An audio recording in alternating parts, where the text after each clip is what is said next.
तो भिडिअखौ जोबजासिम नायलां इन्टारेस्टिं मोनगोन बे भिडिअआ जास्ट फानि जास्ट कमेडिसो आरोना तो बिदिब्ला स्टार्ट खालामसै हेलौ खोनादोंना हेलौ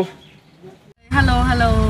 ए माथो गारियावसो दोङोलै आब'आलाय क'क्राझार बैसागु प्रग्राम औ प्रग्राम दोङो आरोना औ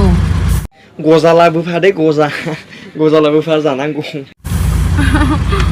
दिनै मायाव दोङो जेनेबा आब' मायाव दोङो दिनै प्रग्रामा दिनैहाय क'क्राझाराव ओमफ्राय गाबोन गसाइगाव ए नों मिथिगौ क'क्राझार माथिं थाङो मिथिगौ नों क'क्राझार माथिं थाङो मिथिया दे नों आं मिथिया बबेथिं होमबालाय मिथियाबालाय मा खालामनो थांनो नागिरदों बेयावलाय जोङो मोसानानै एकदम गरम खामि मोसागोनसो नामा होमबा लोगो मोनगोन ना लोगो मोनगोन दे दामा औ आगै लोगो मोनगोन लोगोथ' मोनगौ र' मायावबा थागोन नोंसोरबा दाबा खोन्थाहरलाय मायाव थागोन क'क्राझाराव बबे हटेला मोजांसिन आंथ' क'क्राझाराव थाफेराखै नालाय बिदिबाथ' हटेलाव लोगो हमहैगोनलै आब' जागोन दे आगै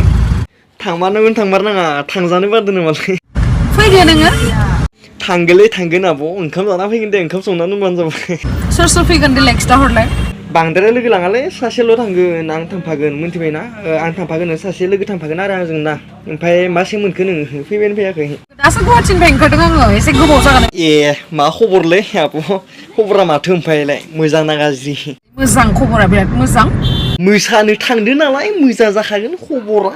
दे दाहाय नुसिगोन होमबा ना आं दोनथ'नोसै दे दायो लोगो मोनगोन आरो मा रायलायबाय थानाय आरो ना दे